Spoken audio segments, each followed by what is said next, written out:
I helped my father build his empire from the ground up, sacrificing everything. But when I hit rock bottom and asked for his help, he vanished.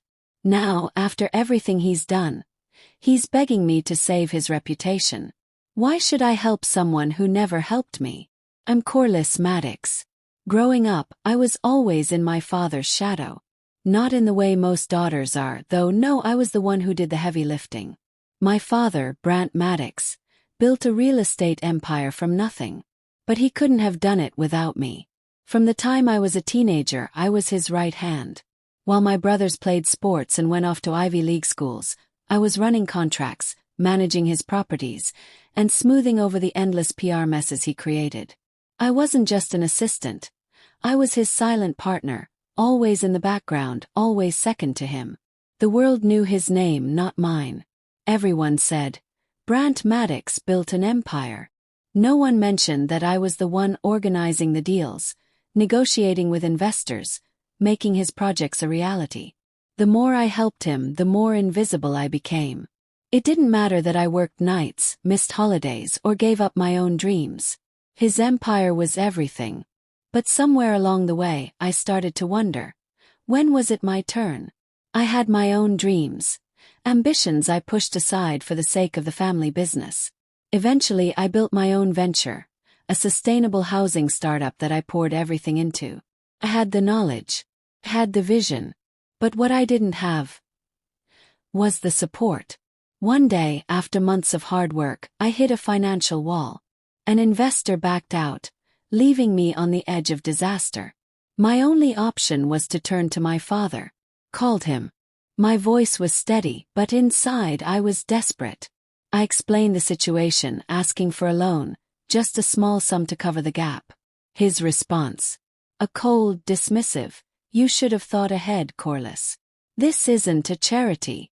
Just like that, the man I had dedicated my life to turned his back on me. And yet, days later, I found out my brother had just secured a $3 million loan from him to fund his own pet project. It wasn't the first time my father had done this, giving the others what they wanted while I was left with nothing. But this time it felt like a knife to the gut. I had always done everything for him. And in return I had nothing. My startup was sinking, my father was choosing my brothers over me. And all I had left was the bitter taste of being forgotten, again. But I wasn't done yet. I didn't know it then, but I was about to find out that my father's empire wasn't as untouchable as it seemed. The weeks that followed were a blur. I'd spent years building my father's empire, and now, when I needed him, he couldn't even give me a fraction of the support I had so willingly given him. The pain of that rejection cut deeper than I could admit, even to myself. It wasn't just the financial loss. It was the years of silent sacrifice, the endless loyalty, that now felt like it had meant nothing. But my pride wouldn't let me back down. I'd worked too hard, sacrificed too much to just let everything fall apart without a fight. So, I called in every favor I could. Friends, mentors, even some old business contacts. My phone was flooded with messages from people who once admired me, but now it felt like I was begging for scraps. And then, when I thought things couldn't get worse, they did. One afternoon I received an anonymous email. At first, I thought it was just another piece of spam, but something in the subject line caught my attention. Your father's role in your downfall. The email was short and to the point, with a simple file attachment. My hands were shaking when I clicked it open. The document was a series of emails between one of my father's senior aides and the investor who had pulled out of my startup. The emails were damning. Clear evidence that my father's team had been orchestrating a smear campaign to ensure my project failed. The investor had been pressured to withdraw his funds, with promises of future business deals if he cooperated. I sat there, staring at the screen in disbelief. How could he? My own father had sabotaged me, not just ignored me, but actively destroyed the one thing I had built for myself. I felt a mix of rage and crushing disappointment. This wasn't just business. This was betrayal, on a level I couldn't comprehend. I couldn't sit on this information. I had to confront him. I arranged to meet my father the next day at his office. It was the same glass and steel tower where I'd spent countless hours as his assistant, but now it felt cold and distant. As I walked through the lobby, I felt a sharp pang of resentment. I had built this place with him, yet it was never ours. I was always just a cog in his machine, never a true partner. When I stepped into his office, I was ready for a confrontation. But what I found wasn't what I expected. Brant Maddox, my father, was sitting at his desk, a glass of whiskey in his hand, staring out of the window. The room felt unusually still, as if something in him had broken too. He didn't turn when I entered. For a moment I just stood there watching him. I had never seen him look so vulnerable. He was the man who built an empire with his own hands, who never showed weakness. Yet, in that moment, I saw the cracks in his armor. I took a deep breath and spoke. "You sabotaged my company, didn't you?" First, there was no response. He didn't even flinch. I felt my pulse quicken as the silence stretched between us. Then finally he spoke, his voice low and steady. "Corliss, you have to understand, this was never about you. It was about keeping everything we've built. You were too ambitious. You were pushing too hard. I didn't want you to risk everything. I couldn't let you fail on your own terms." His words hit me like a slap. "You couldn't let me fail." I repeated, my voice rising. "I wasn't asking for a handout. I was asking for a chance. But you took that away. Why?" He finally turned to face me, and for the first time in years, I saw something resembling guilt in his eyes. "I wasn't ready to let you go, Corliss.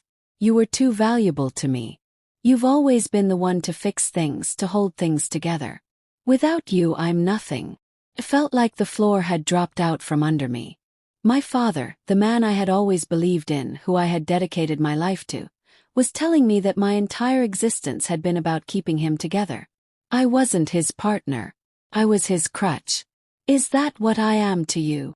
I asked, my voice barely a whisper. "A crutch. Someone to fix your problems. Someone to be used until you don't need me anymore."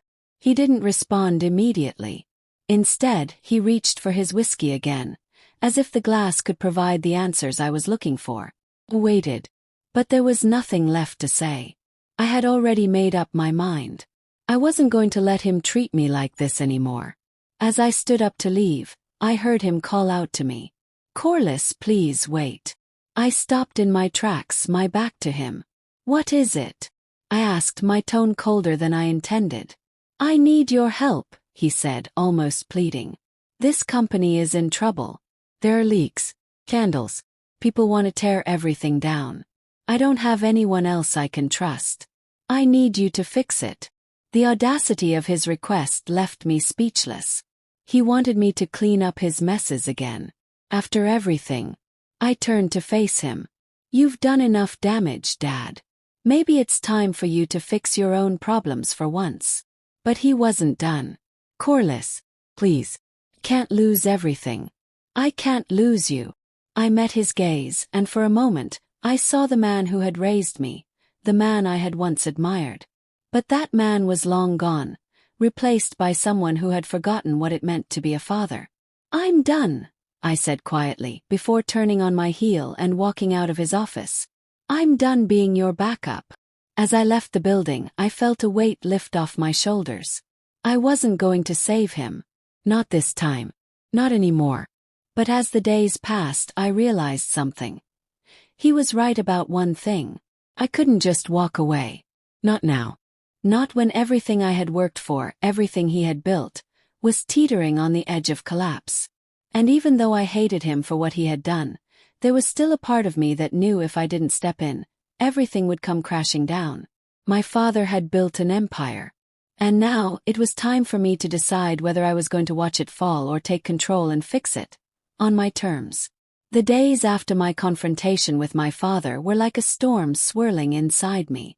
Part of me wanted to walk away, cut all ties, and let him deal with the consequences of his own actions.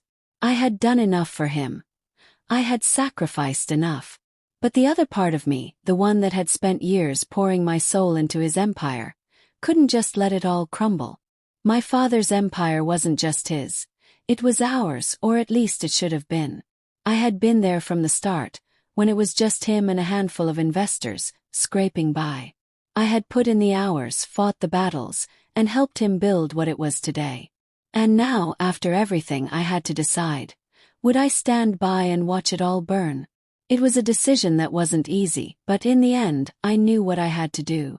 I couldn't stand by while he begged for help, not after the way he had treated me. But I wasn't doing this for him. I was doing this for me. I was doing it for the woman who had been invisible for too long. And this time I wasn't going to be his backup. I was going to be the one in charge. So I agreed. The first step was to fix the mess my father had made.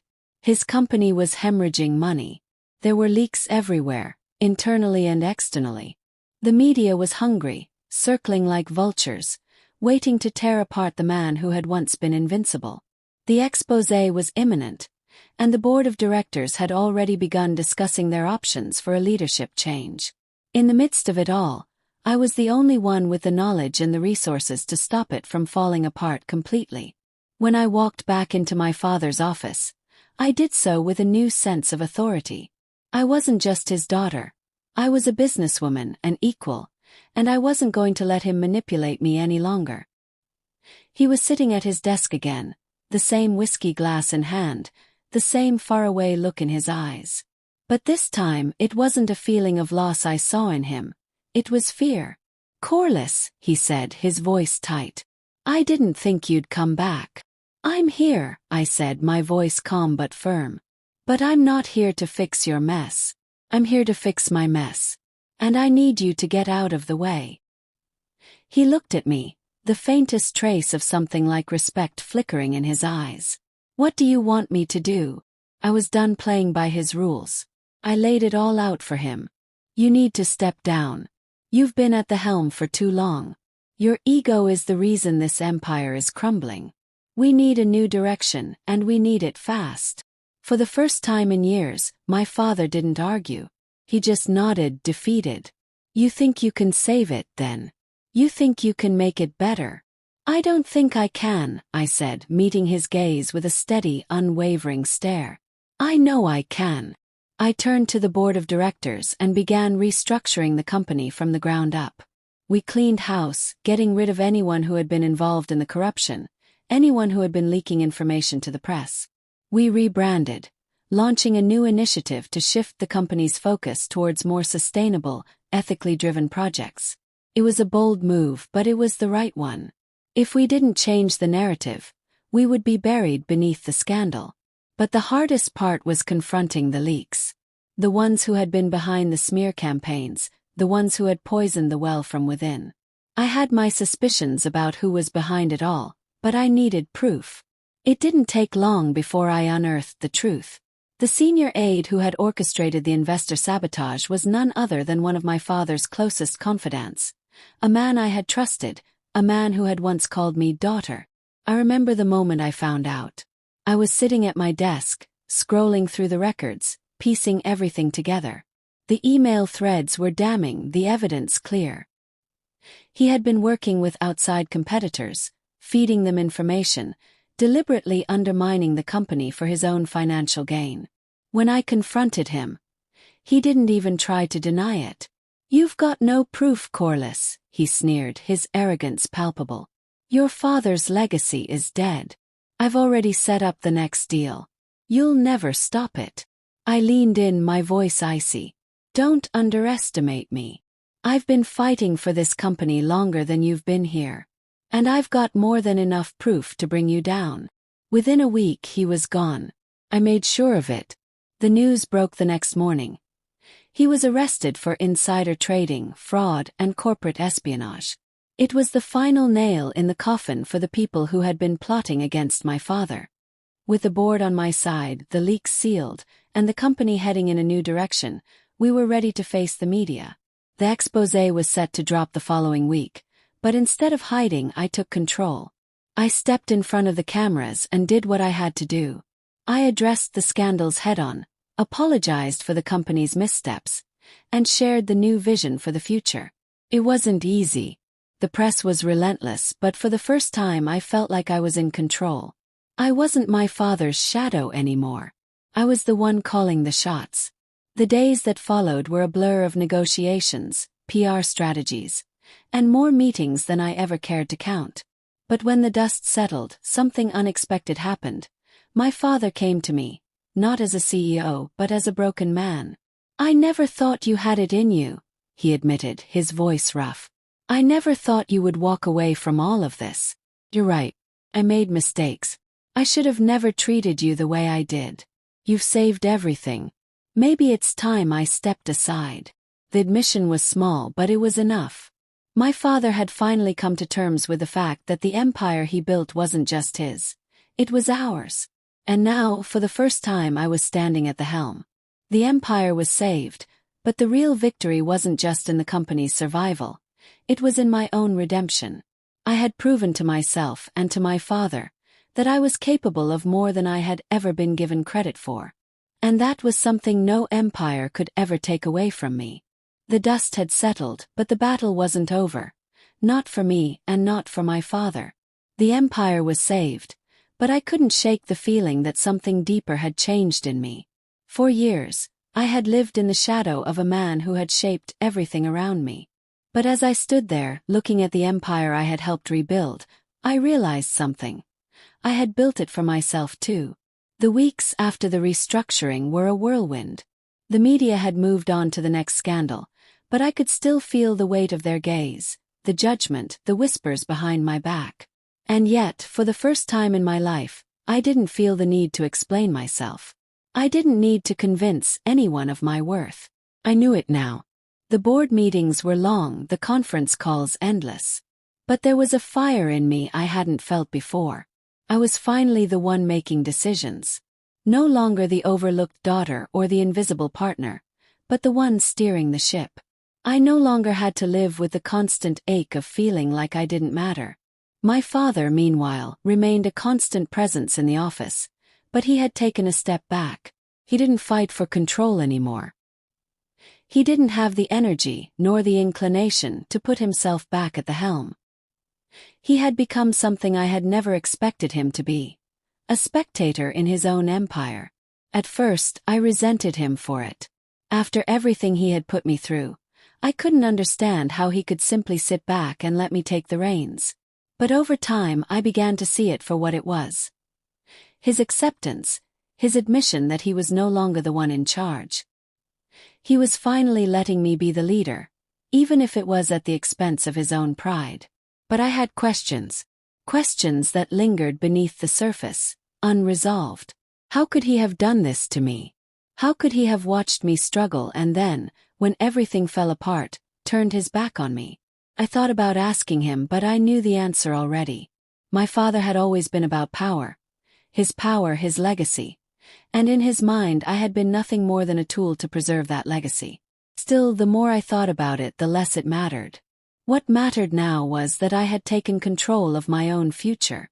For too long I had lived for him, for the family business, for a legacy that had never felt like my own. Now it was time for me to live for me. As I stood in front of the mirror one evening, taking stock of the empire I had rebuilt, I realized just how far I had come. The woman who had walked into that office, desperate for her father's approval, was no longer the same woman. I had earned my place, not just in the family business but in the world. I wasn't defined by my father's mistakes. I wasn't defined by his empire.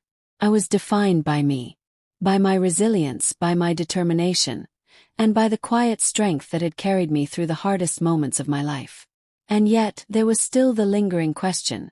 Was I doing this for the right reasons? Was I truly rebuilding the empire because I wanted it, or because I needed to prove something to my father? To the world? To myself? I had spent my whole life proving that I was worthy of love, worthy of respect, worthy of success. But now I was beginning to wonder, was it worth it? I could have walked away, taken my startup and built something new. I could have moved far away from the legacy that had weighed me down for so long. But in the end, something kept me tethered to this place, to this business, to my father's empire. I wasn't running from the past anymore. I was learning to shape it into something that belonged to me. That was the real victory. As time passed, the company grew stronger. its reputation slowly mended. But I couldn't escape the feeling that something else was waiting for me, just around the corner. There were new challenges. External competitors who were eager to take advantage of our weakened state, investors looking for a bigger share, employees questioning my ability to lead after such a turbulent transition. But none of it mattered. I had already faced the hardest test, my own father. With each passing day, I began to understand that leadership was more than making decisions. It was about embracing your own power, even when it meant standing alone. My father had spent his life building an empire, but I had spent mine learning what it meant to stand outside of it. To build something of my own, even if it meant making difficult choices, even if it meant walking away from everything I thought I needed. I looked at my father, sitting quietly in his corner office, and realized that for all his achievements, he had never truly understood what it meant to own the empire. He had only ever wanted to control it. But I wasn't like him. I didn't need to control. I needed to create. And create I did. The company's next big project was a joint venture with an international partner. The deal was risky, but I was confident. We had already weathered the storm. This was just another challenge to overcome. But this time, I wasn't relying on my father's reputation to get it done. I was relying on my own. The deal went through, and it was one of the most successful projects we had ever undertaken. It was a milestone not just for the company but for me. That's when I finally understood what my father had never known. Success wasn't about what you could build. It was about what you could leave behind. And what I would leave behind wasn't just an empire. It would be the legacy of someone who had never stopped fighting for what she believed in. There was still a long road ahead. More challenges. More obstacles. But as I looked out over the city from my office, I knew that no matter what happened, I was in control of my own destiny. My father's empire was no longer his to hold on to. It was mine to shape, mine to define. And I wasn't going to let anyone forget that. In the end, what had started as a story of betrayal and disappointment had become something much greater. It had become a journey of self-discovery. The woman who had walked into my father's office, unsure of her place in the world, was no longer the same. She had learned to stand on her own, to trust her instincts, and to build something worth fighting for. As I sat there in my office, looking at the city skyline, I realized that this wasn't just about business anymore. It wasn't even about my father's empire. It was about the woman I had become. And for the first time in my life, I was proud of her. The weight of the decision I had made, the one to take control of my father's empire, had settled heavily on my shoulders. I'd thought that by reclaiming my space in the company, by standing in the room with the board and facing down the media storm, I would find peace. But I didn't. Instead, I found a new layer of pressure, a new challenge that I hadn't anticipated. In the months after my takeover, the company grew, as did the respect people had for me. But there was something deeply unsettling about it all. The longer I stayed in charge, the more I realized that I was carrying a legacy that wasn't mine to bear. Every board meeting, every deal I brokered, every new initiative I launched, there was always a shadow that followed me. It was the shadow of my father. He had left me the empire, but what I hadn't expected was how much of him came with it. His ambition, his ruthlessness, his pride, they were all woven into the fabric of the company. And every time I made a decision, I felt like I was playing a part in his story, not my own. I began to feel the weight of his past mistakes on my back. Even though I had rebuilt the company, even though I had worked tirelessly to shift its focus toward ethical projects and sustainability, I couldn't shake the feeling that I was still trying to escape the shadow of a man who had never truly been there for me. It was ironic. In fighting to save his empire, I had inadvertently bound myself to it, to him, in ways I hadn't anticipated. I wasn't just saving a company, I was saving his image. I had become the woman who had stepped in to fix the mess my father had made, the one who had redeemed his reputation. And that realization hit me like a punch to the gut. It wasn't just about rebuilding his empire, it was about rebuilding him. And that was a battle I had never signed up for. One late evening, long after the workday had ended and the office was empty, I sat alone in my father's old office. It was a quiet, unassuming space, The same one where I had spent countless hours as a child, waiting for my father to come home, hoping he would notice me. But now, as I sat in that chair, his chair, I realized something. I had spent my entire life trying to earn his approval, trying to prove my worth. And now, as I stared at the empty walls, I wondered if it had all been for nothing. I wasn't just trying to prove myself to him anymore. I was trying to prove something to me.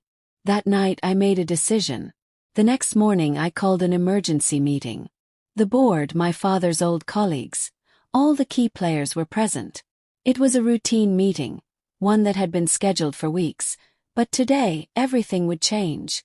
As I stood in front of the room, I felt the weight of my decision pressing down on me. I had been preparing for this moment for a long time, but now that it was here, I could hardly believe I was about to say the words I had been holding back for so long.